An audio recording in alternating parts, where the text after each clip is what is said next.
it's Jessica here from Axolotl Care. So today we're chatting about how to set up your tank, whether it be your first or eighth.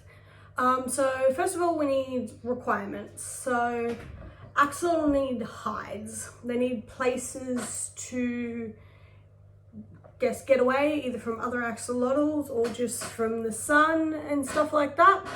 So they are quite secluded creatures, and yes, so they do need hides and stuff like that. I've got one here, so if you can see that little black dot looking thing, so that's a little cave I've got in there, along with this one here, which is a pot. I know when I was setting up my first axolotl tank, I actually struggled to find hides large enough for an axolotl, because a lot of fish decor and stuff like that are designed for little fish, not an axolotl. So I actually found with this one here, it's a reptile hide. So reptiles, being larger animals and stuff like that, have bigger hides. They're not always the prettiest of things, but it gets the job done. And here I've actually put sand over it to make it like a little cave in it, so it doesn't look too terrible. But they are quite expensive. So I actually found another option. So my tank over there, with our biggest axolotl toothless, I've actually just bought a pot from Bunnings. It's just a terracotta pot, cost me $2.10 and works like a treat. He loves it.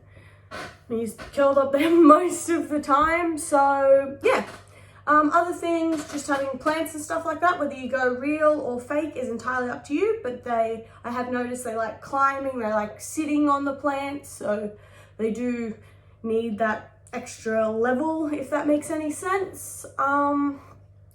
Yeah, and you do need to remember that if you have more than one axolotl in a tank, they need to have enough hides for them, because I have noticed that sometimes, not all of them, but in particular when it comes to our big axolotl compared to our younger ones, they'll actually fight over hides if there's not enough of them.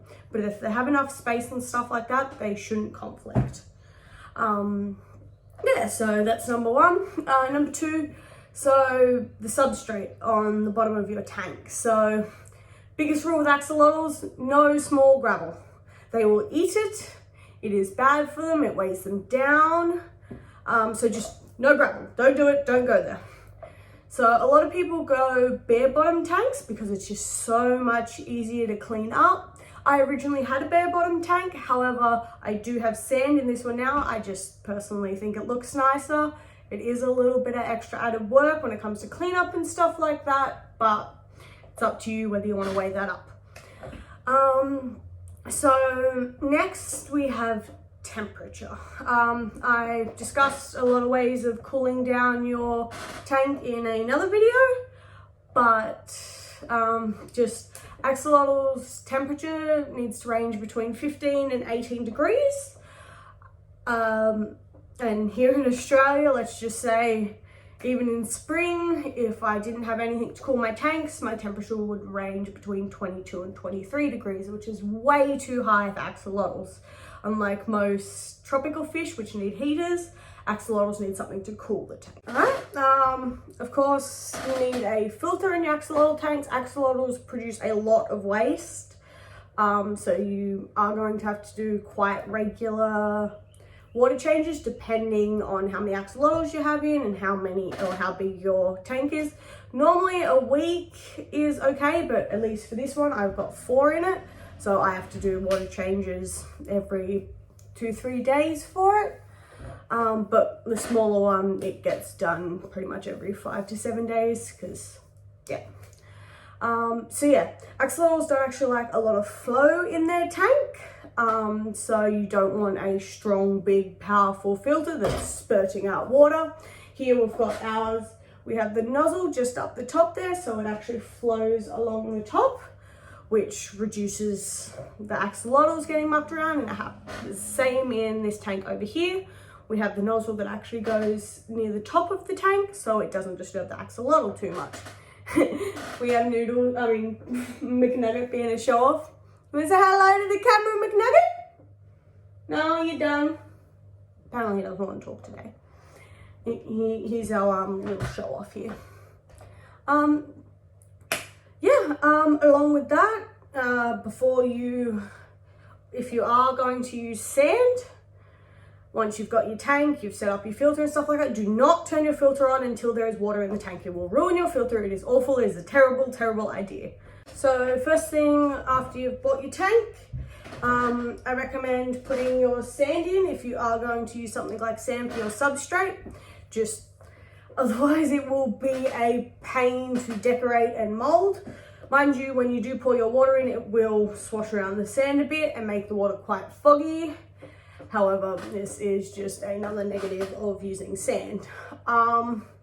So I also do recommend putting your decor and stuff in before you fill up the tank. It does depend on the size of the tank. Like with my smaller one, wasn't too much of an issue. I could put them in after the water was in and it was fine. Trying to reach in this one while it's full of water is an absolute nightmare. So I decorated the tank well and truly before I had anything in that tank. If you have already purchased your axolotl, you can keep them in small tubs, make sure they're well fed, in the dark, and just keep their water reasonably cool, because you do have to cycle your tank. When you put the water in your tank, you must purify it. So I've got these little crystals here, $10, and they do a teaspoon for 10 liters. So lots of teaspoons in the big tank. And then we just have this little one here. It's tap water chlorinator, or chlorine, conditioner. Apparently I can read. Right, and it's only got 1 drop per gallon. So again, a bunch of drops, but you do what you must, and then you must cycle it through. I put biostarter in my tank to get that natural bacteria going. Otherwise, cycling it's kind of useless. Once you have cycled it, depending on the tank size, depends how long you have to cycle it for, but get yourself some test kits. There's some that comes in tubes, mine are sticks, and just test it. Test that everything is all right, or your levels are perfect before you put your axolotl in. As I said, even if you have purchased him, keep him in his tub. Do not throw him in an uncycled tank. It can be detrimental. It can kill him. It will make him unhappy. Just don't do it. Another thing I just thought I'd point out, if you are cycling your tank, isn't an issue. When you cycle your tank, it isn't an issue, but a lot of the time I use it just because I want to be able to see in my tank as soon as possible, even though there isn't actually an animal in there. So we've got a Clarity. It's put a little cap full in your tank, depending on how many liters, of course, and in about 2 days, your water will clear, because when you use sand, it makes the water completely foggy because you've mucked up that sand, even if you have washed it really, really well. So after that, we've cycled our tank, we've made sure all the levels are right, and you're ready to put your axolotl in. Have fun.